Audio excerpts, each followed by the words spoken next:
Assalamualaikum warahmatullahi wabarakatuh. Perkenalkan, nama saya Andrian Zakaria dan rekan saya yang bernama Najwa Aulia. Di sini kami akan sedikit mempresentasikan mengenai sampling dan interval kepercayaan. Oke, yang pertama adalah pengertian dari sampling dan interval kepercayaan. Pertama ada sampling. Sampling adalah proses pengambilan atau pemilihan buah elemen dari populasi yang berukuran.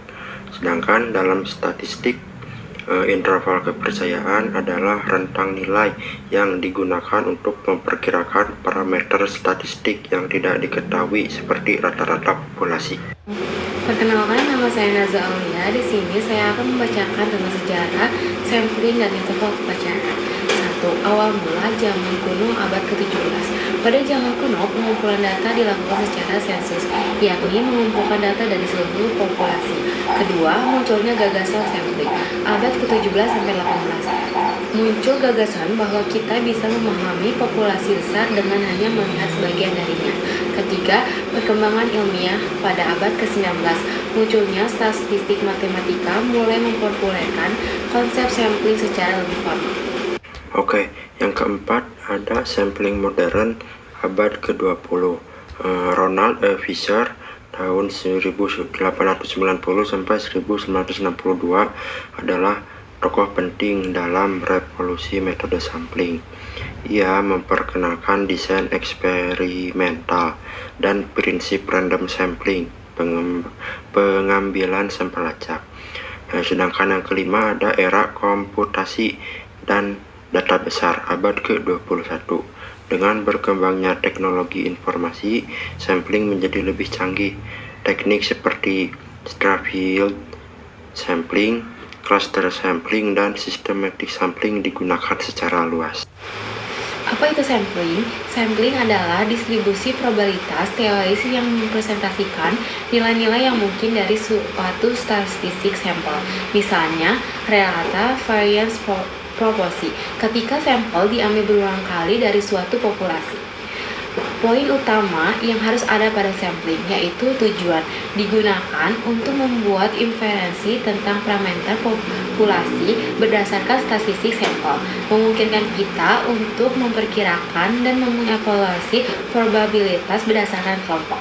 Oke, selanjutnya ada yang namanya statistik sampel. Statistik sampel spesifikasi yang diminati bergantung pada pertanyaan penelitian. Contoh umum meliputi rata-rata sampel, varian sampel, proporsi sampel, dan koefisien korelasi sampel. Selanjutnya ada teorema limit pusat. Distribusi sampling dari rata-rata atau jumlah sampel mendekati distribusi normal seiring bertambahnya ukuran sampel terlepas dari bentuk distribusi populasi yang mendasarinya. Lanjut ada bentuk dan karakteristik. Distribusi populasi dan ukuran sampel. Ketika ukuran sampel cukup besar, seringkali sekitar 30 atau lebih untuk keperluan praktis, maka distribusi sampel rata-rata menjadi normal, meskipun distribusi populasi tidak normal. Galat baku adalah ukuran variabilitas statistik sampel dalam distribusi sampel. Ini mengukur seberapa besar statistik sampel diperkirakan bervariasi dari satu sampel ke sampel lainnya. Interval keyakinan dan uji hipotesis. Interval keyakinan didasarkan pada variabilitas statistik sampel dalam distribusi sampel, dan uji hipotesis seringkali melibatkan perbandingan statistik sampel dengan nilai ekspektasinya berdasarkan hipotesis 0. Implikasi praktis. Memahami distribusi sampel membantu peneliti dan analis membuat keputusan yang lebih tepat dan menarik kesimpulan yang valid dari data sampel. Hal ini juga memandu interpretasi uji dan hasil statistik. Kita membahas sampling, yang kedua adalah kita akan membahas interval kepercayaan. Apa itu interval kepercayaan? Singkat saja, interval kepercayaan adalah konsep statistik dan rentang nilai yang digunakan untuk memperkirakan parameter populasi yang tidak diketahui berdasarkan sampel dari populasi tersebut. Selanjutnya ada komponen-komponen utama dari interval kepercayaan. Yang pertama ada data sampel. Sampel dari populasi yang diinginkan harus acak atau representatif untuk memastikan validasi interval keyakinan. Yang kedua ada estimasi titik. Estimasi titik ini biasanya berupa rata-rata sampel untuk estimasi rata-rata populasi atau proporsi sampel untuk estimasi proporsi populasi. Margin kesalahan. Margin kesalahan dihitung menggunakan nilai kritis suatu distribusi berdasarkan tingkat keyakinan yang diinginkan. Dialihkan dengan garis baku parameter yang Anda estimasi. Tingkat keyakinan. 1 min A menunjukkan probabilitas bahwa parameter populasi sebenarnya berada dalam interval keyakinan. Yang dihitung tingkat keyakinan yang umum digunakan meliputi 95%, 99%, atau 90%.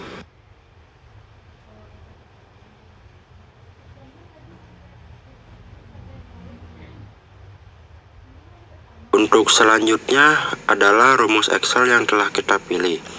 Ada persiapan data dan perhitungan dasar. Yang pertama kita akan menghitung average atau rata-rata.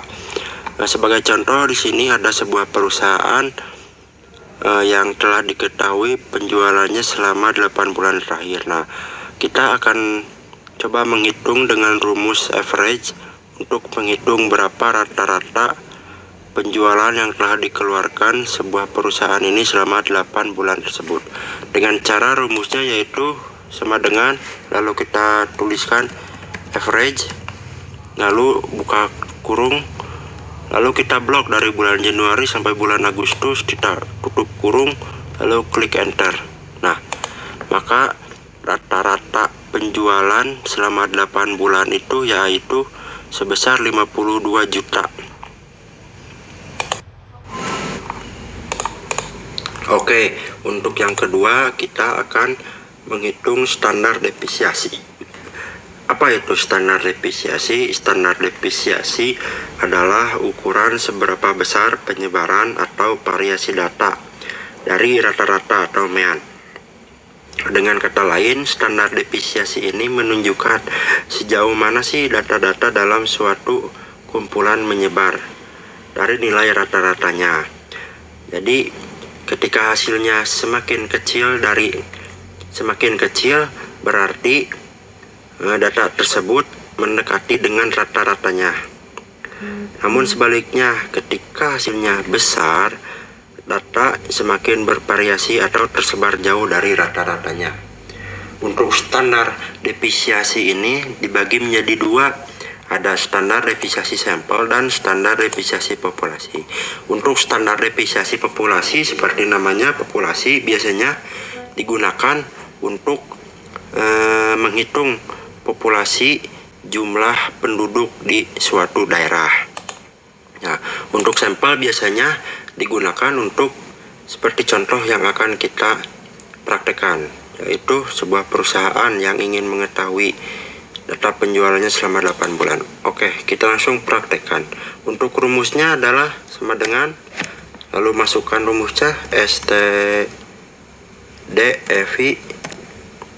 titik S dalam kurung, kita blok dari bulan Januari sampai bulan Agustus, lalu tutup kurung, klik enter. Ya, kita akan mengetahui bahwa hasilnya adalah 2,12. Artinya apa? Artinya adalah penjualan penjualan bulanan rata-rata menyimpang sekitar 2,12 dari nilai rata-rata penjualan. Karena nilai depresiasi relatif kecil, maka variasi penjualan antar bulanan terkendali dan stabil. Kenapa? Karena dengan yang tadi telah dijelaskan, semakin kecil nilai standarnya, berarti datanya adalah semakin dekat dengan rata-ratanya. Rata-ratanya adalah kan 52. Oke. Di sini ada contoh studi kasus, yaitu survei penggunaan smartphone pada lansia. Situasi, perusahaan seluler ingin mengetahui proposal pelanggan berusia 50 tahun ke atas yang menggunakan smartphone. Sampling, perusahaan ingin memastikan akurasi survei dengan margin kesalahan 3% dan tingkat keyakinan 90%. Di analisa, mereka menghitung ukuran sampel yang dibutuhkan untuk mencapai target tersebut. Hasil perhitungan menunjukkan ukuran sampel yang dibutuhkan adalah 752 pelanggan. Interpretasi perusahaan harus mensurvei minimal 752 pelanggan berusia 50 tahun untuk mendapatkan perkiraan yang cukup akurat dan dapat dipercaya mengenai penggunaan smartphone tersebut.